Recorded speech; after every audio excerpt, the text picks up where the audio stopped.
So, welcome back to my random hobby channel. So, we have got another box from Games Island. Games Island, baka naman. Unboxing time ulit tayo. Noodles na naman. Ang ulam natin mamayang gabi. Marami na naman ang sabaw sa noodles. So, am I stupid for buying these things? Yes. But do I enjoy it? Yes. Why do I buy duplicates of it? Yes. It's because for a hobby. Yes. And the last one. Tak, tak, tak, tak. Here's the last one. Finally, not German. So,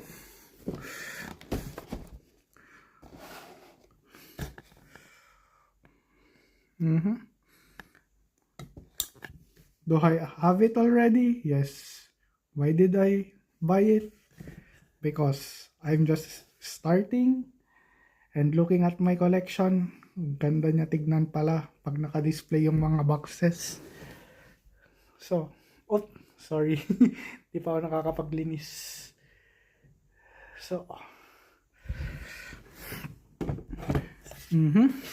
should I open it? I don't think so.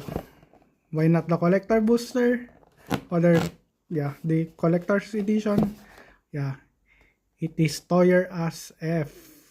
Hindi kaya ng budget. Mag-open tayo ng booster. Warum nicht? Parang kakabukas ko lang kanina, no? Gising na naman ang dugo. Nakapagkape na naman tayo. Off natin ngayon. And we're have a great start.